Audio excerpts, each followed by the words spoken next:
pessoas, Adriana, tão carregadas de fardos que nem são delas, porque justamente faltou o discernimento de compreender o sentido das coisas. Porque às vezes quando você identifica o sentido de um fardo, você percebe que ele não faz sentido. Pode parecer um jogo de palavras, mas não é não. Você percebe, antes você achava que tinha sentido aquele fardo, de repente você descobre que não tinha sentido. Aí sim você está no verdadeiro sentido das coisas, que é quando você é capaz de abrir mão, de jogar fora. Gente, esse peso eu não quero levar mais embora comigo. Porque às vezes você que está em casa, você passa por um momento de dificuldade, e é sempre difícil mesmo a gente interpretar o que suportar a barra do momento. Eu gosto tanto daquela música do Gonzaguinha, um homem também chora, né? É triste ver esse homem, guerreiro, menino, com a carga do seu tempo por sobre os seus ombros. É isso mesmo. Nós levamos sobre os nossos ombros a carga do tempo, da família que a gente tem, das escolhas que a gente fez. E às vezes é muito difícil a gente dar sentido a todo o peso que a gente leva. Eu nunca me perco de vista, sabe? Eu tenho uma vida muito corrida, mas eu faço questão de levar na correria da minha vida a dinâmica da minha mudança. Eu estou em constante processo de mudança. Eu acredito muito nessa ação de Deus em mim. Eu tenho muitos defeitos, tenho consciência deles, mas você sabe, eu não desisto dessa possibilidade de ser um homem melhor. Isso para mim é uma meta. Sabe? Isso para mim é um desafio que eu não quero perder de vista. E eu me lembro que você passou acompanhando o seu processo até o Davi chegar. Foi uma longa luta, né? Muito. Você passou por um sofrimento terrível. E eu fico pensando o tanto que foi importante, agora depois de olhar para trás, aquele sofrimento todo preparando seu coração para você amar o Davi ainda com mais intensidade. Eu não sei se é possível, né? Medir a intensidade do amor, mas talvez com mais maturidade, você não acha? Mais maturidade, sem dúvida, sem dúvida. Tudo que eu vivi... Adriana, você perdeu, né, uma criança. Quantos meses, Adriana? 3 meses. Estava com 3 meses já, com toda uma expectativa, né? E a minha gravidez com o Davi também foi uma gravidez que ainda era de risco. Não, nós ficamos todo mundo apertando a barriga, né, com medo do Davi sair antes da hora. Eu fiquei os primeiros 3 meses, assim, sofrido. Eu não curtia os primeiros 3 meses de gravidez. De ansiedade. Eu tinha sinais de que eu estava... Assim, como eu tive sinal do primeiro, eu tive sinal também com o Davi. Poderia perder também. Exatamente. Então foi uma luta, mas valeu demais tudo, valeu a pena. Na nossa vida é assim, minha gente. O testemunho da Adriana, a mim, é muito precioso, porque é alguém de verdade como nós, como você, que também precisa dar conta das suas dificuldades, das suas lutas pessoais. Você que também tem que caminhar conviver com suas realidades mortas, né? Porque não é só um filho que morre. E no meu caso ainda foi mais complicado porque foi um aborto retido. Então eu fiquei 3 dias com meu filho morto. Então foram os 3 piores dias da minha vida. Porque eu tive que fazer aquele processo cirúrgico, só que eu tive que esperar, porque eu estava em missão. Então não foi fácil. E tem toda a dimensão simbólica, né, de você estar com... Nossa, você não tem noção da dor que é. Eu olhava para minha barriga e eu falei, eu tô com meu filho morto aqui. Você falou para mim naquele período, você falou assim, viva o luto. Eu passei 3 dias, e eu me lembro e me emocionei, eu passei 3 dias chorando, porque estava ali, estava morto, né? Era desejado, muito desejado, e não foi fácil. Mas aquilo que você falou, Deus, ele caminha conosco, ele não abandona, não. Você precisou ser o túmulo do filho. Exatamente. E você conviveu durante 3 dias com essa consciência, eu sou o túmulo do meu filho. Mas às vezes também, Adriana, nós convivemos com os sonhos mortos dentro de nós, as esperanças mortas, as pessoas vivas por fora, mortas por dentro. Então são muitas as angústias nos dias de hoje, muitas as situações que nos oprimem, que nos machucam, porque a gente não chega nem mesmo a tocar nesse luto. Como é benéfico na vida de uma pessoa, né? Ela, por exemplo, ela ter coragem de dizer: esse sonho é meu e ele está morrendo e eu não quero que ele morra. Nós somos humanos, nós estamos no mesmo processo, né? A gente está tentando acertar ainda, né? E eu vivo isso, é o que eu vivo na minha história, vivendo os desafios novos, né? Que aparecem, que a gente enfrenta, enfim. Mas é uma estrada linda, apesar das vezes a gente passar por esses desertos, viver alguns calvários. É uma história linda porque é uma estrada linda porque a gente sabe aonde a gente pode olhar. A gente tem o norte. A gente sabe aonde a gente pode recorrer, para quem a gente pode pedir socorro. Assim como a mãe, né? Assim como foi a sua mãe com você, a minha comigo, a sua mãe, você que está assistindo, foi com você. Hoje eu estou sendo com o Davi. É assim que Deus age conosco. E é lindo ver que nós temos um Deus que não se distancia nunca. Nunca. E vai olhando e vai cuidando de nós. E vai também permitindo que nós passemos pelos nossos desertos. Às vezes, Adriana, eu encontro muito isso em mulheres que precisam engravidar. Mulheres que não conseguem engravidar e fazem isso ser um fardo, como se o filho fosse uma obrigação dela. Você viveu um pouco isso também? Vivi. Depois que eu perdi o primeiro, eu não consegui engravidar. A gente estava tentando há muito tempo. E justamente aquilo que você falou, eu me senti um pouco na obrigação. Porque quando a gente perde, a gente se sente um pouco incapaz. Entendeu? Uma situação de fracasso. Exatamente. Né? Não conseguir ser mãe. Exatamente. Então, é uma cobrança interior grande, até mesmo da gente, né? Então, eu me sentia um pouco nessa obrigação e não conseguia. E quando o meu médico justamente disse para mim assim: você precisa desfocar. Ele dizia isso: você precisa tirar essa obrigação. E aí foi quando eu consegui.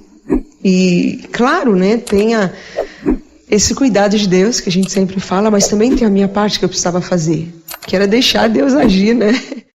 A Valesca Ribeiro falou que fez todo tipo de tratamento para que pudesse engravidar, mas que não consegue. E ela está sofrendo um conflito muito grande, porque o fato de não engravidar está gerando uma espécie de humilhação para ela, como se fosse um fracasso, né?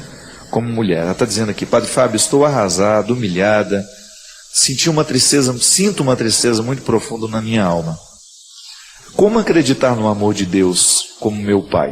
O que fazer com essa dor? Nem sei descrever o que sinto, o que passa comigo. Não sei por onde começar, não sei a quem recorrer.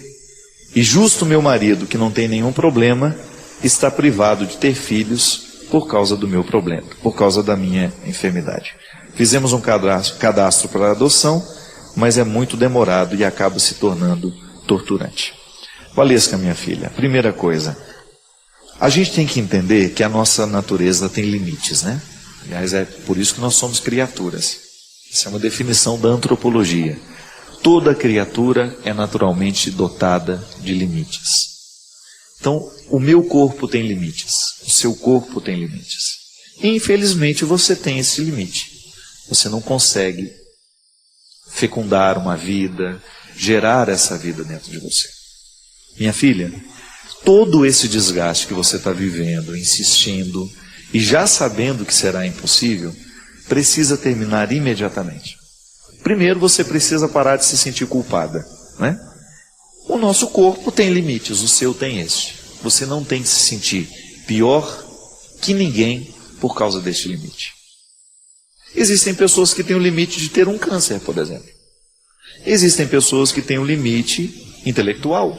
Existem pessoas que têm dificuldade de compreender. Tudo é limite, não é verdade? Existem pessoas que têm dificuldade de andar. Nós não temos que nos sentir culpados porque nós temos limites. Você, no seu caso, você precisa imediatamente de eliminar todas essas tentativas de engravidar, porque isso vai gerando uma tensão tão grande na vida da mulher, minha gente.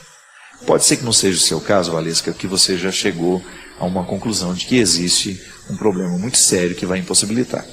Existem muitas mulheres, por exemplo, que não têm problema nenhum e não engravida. E tenta e fazem de tudo para que a gravidez aconteça. E o que acontece?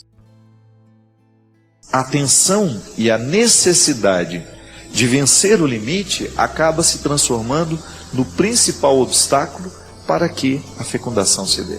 Tanto é que existem muitas mulheres que depois que relaxam, que tiram da cabeça essa história da gravidez, a engravidam. Por quê? Porque perderam a ansiedade. É engraçado, mas na vida é assim. Quando a gente deseja demais, às vezes não acontece. Quando você já até esqueceu daquilo, é igual problema, né? Às vezes a gente fica matutando tanto, oh meu Deus do céu, como é que eu vou resolver isso? Como é que eu vou resolver isso? Quanto mais a gente insiste com a nossa mente, menor é a nossa capacidade de achar uma solução. Aí de repente, você relaxa, esquece daquilo e tem um insight, né? Para usar uma palavra da psicologia. Aí você tem aquele insight, meu Deus do céu, é tão simples de resolver.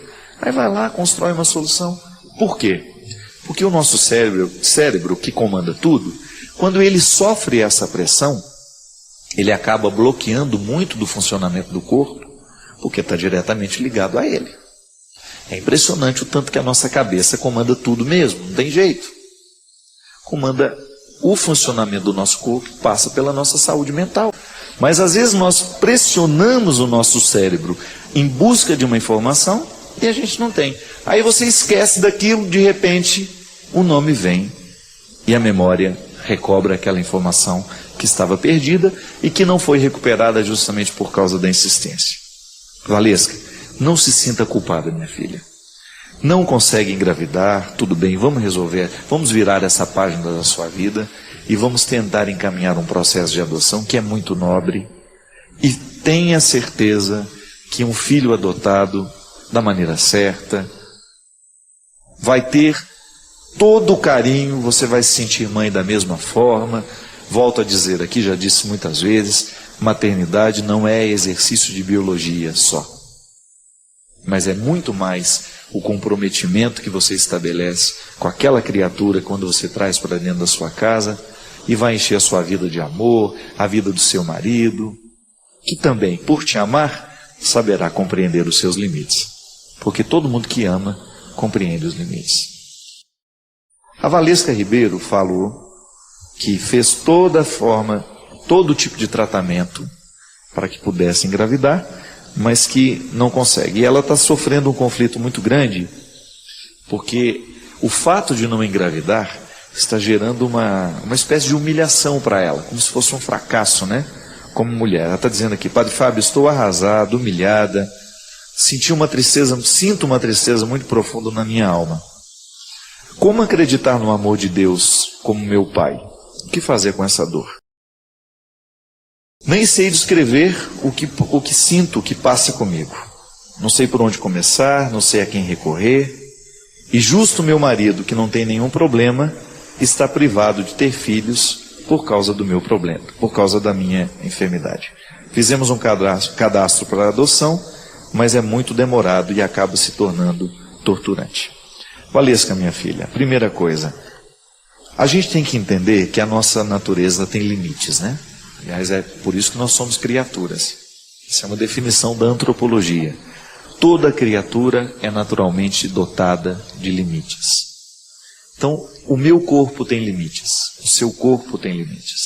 E, infelizmente, você tem esse limite. Você não consegue fecundar uma vida, gerar essa vida dentro de você. Minha filha, todo esse desgaste que você está vivendo, insistindo, e já sabendo que será impossível, precisa terminar imediatamente. Primeiro, você precisa parar de se sentir culpada, né? O nosso corpo tem limites, o seu tem este. Você não tem que se sentir pior que ninguém por causa deste limite. Existem pessoas que têm o limite de ter um câncer, por exemplo. Existem pessoas que têm um limite intelectual. Existem pessoas que têm dificuldade de compreender. Tudo é limite, não é verdade? Existem pessoas que têm dificuldade de andar. Nós não temos que nos sentir culpados porque nós temos limites. Você, no seu caso, você precisa imediatamente de eliminar todas essas tentativas de engravidar, porque isso vai gerando uma tensão tão grande na vida da mulher, minha gente. Pode ser que não seja o seu caso, Valesca, que você já chegou a uma conclusão de que existe um problema muito sério que vai impossibilitar. Existem muitas mulheres, por exemplo, que não têm problema nenhum e não engravida. E tenta e fazem de tudo para que a gravidez aconteça. E o que acontece? A tensão e a necessidade de vencer o limite acaba se transformando no principal obstáculo para que a fecundação se dê. Tanto é que existem muitas mulheres que depois que relaxam, que tiram da cabeça essa história da gravidez, a engravidam. Por quê? Porque perderam a ansiedade. Engraçado, mas na vida é assim. Quando a gente deseja demais, às vezes não acontece. Quando você já até esqueceu daquilo, é igual problema, né? Às vezes a gente fica matutando tanto, oh meu Deus do céu, como é que eu vou resolver isso? Como é que eu vou resolver isso? Quanto mais a gente insiste com a nossa mente, menor é a nossa capacidade de achar uma solução. Aí de repente, você relaxa, esquece daquilo e tem um insight, né? Para usar uma palavra da psicologia. Aí você tem aquele insight, meu Deus do céu, é tão simples de resolver. Aí vai lá, constrói uma solução. Por quê? Porque o nosso cérebro que comanda tudo, quando ele sofre essa pressão, ele acaba bloqueando muito do funcionamento do corpo, porque está diretamente ligado a ele. É impressionante o tanto que a nossa cabeça comanda tudo mesmo, não tem jeito. Comanda o funcionamento do nosso corpo, passa pela nossa saúde mental. Mas às vezes nós pressionamos o nosso cérebro em busca de uma informação e a gente não tem. Aí você esquece daquilo, de repente o nome vem e a memória recobra aquela informação que estava perdida e que não foi recuperada justamente por causa da insistência. Valesca, não se sinta culpada, minha filha. Não consegue engravidar, tudo bem, vamos resolver, vamos virar essa página da sua vida e vamos tentar encaminhar um processo de adoção que é muito nobre. E tenha certeza que um filho adotado, da maneira certa, vai ter todo o carinho, você vai se sentir mãe da mesma forma. Volto a dizer aqui, já disse muitas vezes, maternidade não é exercício de biologia só, mas é muito mais o comprometimento que você estabelece com aquela criatura quando você traz para dentro da sua casa e vai encher a sua vida de amor, a vida do seu marido, que também, por te amar, saberá compreender os seus limites, porque todo mundo que ama compreende os limites.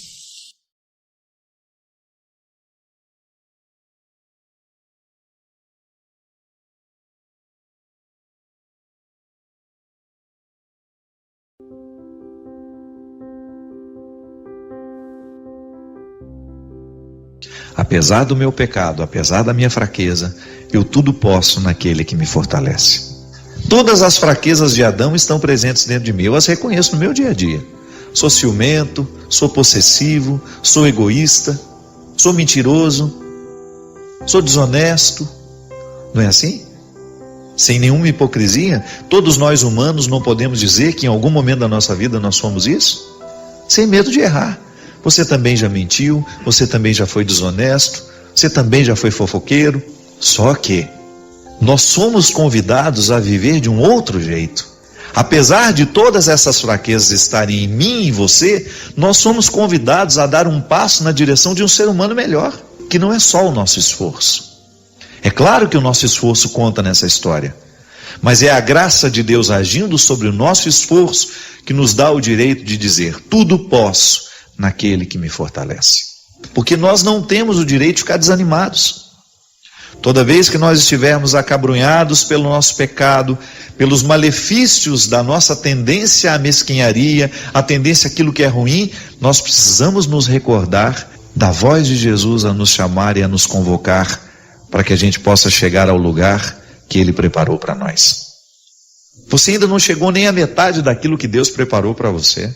Eu não vou aceitar o fracasso como definitivo. Vou até passar por ele, porque sou filho de Adão, e eu ainda tenho as marcas do pecado em mim, então é natural que eu venha fracassar. Mas no momento em que essa força de Adão me puxar para este fracasso, eu vou me recordar da força de Cristo me ajudando a significar todas as minhas quedas. O verdadeiro cristão é aquele que significa todas as suas quedas a partir da dinâmica da graça. Eu posso até cair, eu posso até vacilar, mas vai ser apenas uma oportunidade para um recomeço. Talvez seja só para me lembrar que eu sou frágil, que eu tenho que ter paciência com os que estão ao meu lado, que eu não tenho o direito de ser arrogante, que a minha experiência de fé, ela tem de me conectar àqueles que são fracos como eu, que eu não estou nessa caminhada sozinho, que nessa caminhada não cabe arrogância, não cabe prepotência, não cabe vaidade. Aliás, a vaidade espiritual é a pior que nós podemos ter na vida. Que é quando a gente olha para a experiência de Deus que nós fizemos e a gente se sente melhor que os outros por causa dela. Toda vez que eu posso naquele que me fortalece, eu tenho que poder com humildade. Esse posso aqui não é nariz empinado, não. Esse tudo posso aqui é um tudo posso totalmente radicalizado na simplicidade, na humildade. Esse tudo posso é muito diferente daquele que tem o poder e que se sente poderoso por isso, que se sente especial pelo poder que tem. Então, ao dizer tudo posso naquele que me fortalece, eu tenho que naturalmente me recordar de que a simplicidade é que me move nesse poder. E que é o serviço que me faz cada vez mais poderoso. Eu tudo posso, mas eu tenho tudo poder com simplicidade, com humildade. E assim a gente vai buscando esse lugar que Deus preparou para nós. Esse lugar de excelência, né? Esse lugar onde nós teremos a oportunidade de desfrutar o conforto de ser quem a gente é. O conforto de ser quem a gente é. Às vezes a gente passa uma vida inteira para encontrar o lugar da gente no mundo. Às vezes a gente passa muito tempo investindo em sonhos, em projetos, estudando isso, estudando aquilo, tudo porque a gente só quer isso. A gente gostaria de chegar no momento da nossa vida e poder dizer: encontrei o meu lugar no mundo. Estou feliz sendo quem eu sou. Pode até você pode até ter variações, mas você sabe que você está no lugar certo. É isso que Deus faz com a gente. Quanto mais nós permitimos que Ele entre na nossa vida, maior é a clareza que Ele vai nos dando de estarmos ou não no lugar certo. E esse tudo posso, esse poder de Deus em nós, vai nos movendo para a conquista deste lugar. É como se você estivesse reforçando todo o seu sistema imunológico para você poder enfrentar todas as adversidades da vida, todas as dificuldades que são próprias da vida, para que você chegue ao lugar que Deus preparou para você. A gente encontra muita gente infeliz na vida. O que é a infelicidade? É aquela sensação de estar desperdiçando a vida do jeito errado. Muita gente assim. Por quê? Não sei, talvez pela pressa de escolher, e às vezes nem sempre escolhemos com sabedoria, por faltar profundidade na nossa maneira de olhar para a vida, por nos faltar reflexão. Muitos erros a gente comete porque nos falta reflexão. O fato é que existem muitas pessoas hoje infelizes, precisando de remédio para dormir, para acordar, para comer, para isso, para aquilo. Muitas pessoas insatisfeitas com a vida que estão levando, machucadas demais, que não estão vivendo o conforto de dizer: eu estou no lugar certo. Encontro muita gente que não está podendo dizer que já encontrou o seu lugar no mundo. Nós que somos cristãos acreditamos que o nosso lugar no mundo é aquele que Deus preparou para nós. Quando você olha para um jovem que está drogado, definitivamente não é o lugar que Deus preparou para aquela pessoa. Quando você vê alguém destruindo a vida com o álcool, não podemos acreditar que Deus tenha preparado aquela pessoa, tenha tecido aquela pessoa no ventre de uma mulher, para que depois ela desperdiçasse a vida dela com o vício do álcool, que morresse antes da hora, que matasse outras pessoas antes da hora também. A infelicidade é sim, ela pode ser um sinalizador de que nós não estamos no lugar que Deus gostaria que nós estivéssemos. É por isso que a gente sempre precisa levar muito a sério a insatisfação. Eu sempre gosto de levar a sério as insatisfações do meu coração, porque Deus me mostra muitas coisas através dessas insatisfações. Quando eu me sinto inadequado, quando eu sinto que alguma coisa está desconfortável para mim, eu preciso prestar atenção nesse desconforto, porque às vezes é a partir dele que eu reencontro o meu caminho, ou que eu começo a caminhar na direção de uma estrada que eu sei que é minha, de um lugar que eu sei que é meu, porque todo esforço vale a pena, minha gente. Todo esforço sempre vale a pena, desde que ele nos leve ao lugar que nos foi preparado. Se eu tenho que caminhar 1000 quilômetros na direção de um lugar que eu quero chegar, que ótimo. Eu vou tolerar os 1000 quilômetros. Agora, se eu tiver que caminhar 100 quilômetros na direção de um destino que eu sei que não é o que eu quero, vai ser muito mais penoso. É aí que você pode ver se há felicidade no seu processo de busca. Porque a estrada também é um lugar. Quando a gente vai viajar, quando a gente prepara férias, até o deslocamento já é satisfação, não é? É bom ir, desde que você esteja indo para o lugar certo. Se você não está indo contrariado, se você fez a escolha correta, se você estudou bem o lugar do seu descanso, então você vai com uma disposição muito maior. Na vida é a mesma coisa. Se eu estou colocando o meu empenho na direção de uma estrada que não é minha, de um destino que não é meu, é claro que a infelicidade vai se manifestar. Por isso que você precisa abrir bem os olhos para identificar se você está satisfeito sendo quem você é. Se está valendo a pena andar na estrada que você escolheu andar. E nunca é tarde para mudar, viu? Nunca é tarde para a gente acordar a nossa consciência para o sonho que Deus tem para nós. Porque você tem de viver esse poder. Volto a dizer, não é o poder da arrogância. O poder de Deus na nossa vida é esse que nos fortalece e que nos dá o direito de dizer que nós tudo podemos naquele que nos fortalece. É o poder da simplicidade, da humildade, do desprendimento, da pureza de coração. Deus fica grandioso no coração que é puro. Irmã Dulce, uma baiana, né, uma mulher que fez uma revolução lá, naquele lugar onde ela viveu, com as pessoas com quem ela conviveu. Que mulher grandiosa, sem nunca ter sido arrogante, usando sempre a mesma roupa, tendo sempre o mesmo aspecto. Sempre apresentou uma novidade ao mundo. Por quê? Qual era a novidade que ela trazia? Era a roupa nova que ela usava? Não. Era o cabelo novo que ela apresentava para a mídia? Não. O que Irmã Dulce apresentava de novo ao mundo era um coração incansável, uma capacidade de amar os pobres incansável, uma capacidade de apresentar Jesus de maneira concreta, uma capacidade imensa de polvilhar o chão por onde passava com as palavras de Jesus e de convencer aqueles que estavam perto dela de fazerem o mesmo. Teresa de Calcutá, que mulher grandiosa, uma alma onde não cabia um dedo de arrogância, uma mulher que você nunca viu gritando desaforo para ninguém. Ela foi profética com a sua simplicidade, com o seu amor, com a sua generosidade. Essa mulher é revolucionária. Essa mulher soube viver o poder que Deus lhe deu. Ela tudo pôde naquele que lhe fortaleceu. Sem arrogância, sem muitos alardes, ela fez a revolução. E continua fazendo através daqueles que a seguiram. Porque o carisma não morre. É impressionante, onde Deus age de verdade no coração de uma pessoa, aquele carisma não morre. Sabe por quê? Não coube nele. Uma alma mística não cabe em si. Um coração verdadeiramente convertido ao Evangelho não vive sozinho. Ele jamais vai querer se vangloriar daquilo que fez. Ele vai dividir a responsabilidade de que esse carisma não morra. Isso é um sinal de que Deus está aqui. É quando Ele não amarra tudo nele. É quando Ele quer que cresça através dos outros. Ele não quer que o Evangelho pare.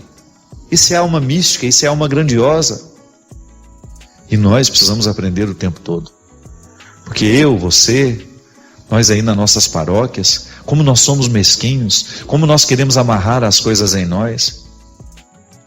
Nós precisamos pensar que o outro é o nosso companheiro de viagem, Deus nos ajuda a poder através dele. Por isso que é tão bom você ter pessoas competentes ao seu lado, aí na sua comunidade. Não fica com inveja não, fique orgulhoso de saber que Deus suscita gente mais competente que você. Eu fico muito feliz quando eu vejo um pregador muito mais competente do que eu, porque ali Deus está agindo. E tudo que eu quero é isso. Eu não faço outra coisa, eu quero que Deus aconteça no seu coração. Eu quero que o Evangelho aconteça no mundo. Tudo que eu faço, tudo que eu vivo é para isso. Eu quero um mundo melhor a partir do Evangelho. Tem os meus erros, tem as minhas fragilidades, mas eu não perco isso de vista. Então, quando existe um padre competente fazendo esse trabalho bonito, lá numa paróquia que nunca é noticiada pela televisão, num padre que nunca vai aparecer na televisão, oh meu Deus, o meu ministério está conectado ao dele. Você, padre que me assiste agora, que talvez nunca tenha tido a oportunidade de pegar um microfone para falar na televisão, Deus é grande em você. E toda vez que você convence um coração de que ele tudo pode naquele que o fortalece, nós estamos unidos. Nós estamos unidos, nós estamos conectados. A alma mística da igreja, a alma mística do Cristo está nos ajudando a vencer o Adão que está em mim, que está em você. Quando você, feliz pelo resultado alcançado, não se vangloria, mas deita a sua cabeça no travesseiro, feliz, satisfeito, saber que a missão está sendo cumprida, e você renova dentro do seu coração o compromisso de amanhã fazer ainda mais um esforço para que o Evangelho aconteça no coração do mundo. É aí o poder de Deus, o lugar, esse lugar privilegiado, o coração de Deus, acontece de maneira muito natural em nós e através de nós. Então podemos experimentar o poder que não nos deixam grandiosos, o poder que não nos deixa grandiosos, mas o poder que nos simplifica, o poder que nos aproxima, o poder que nos torna partícipes de um mesmo mistério, o poder que nos torna irmãos.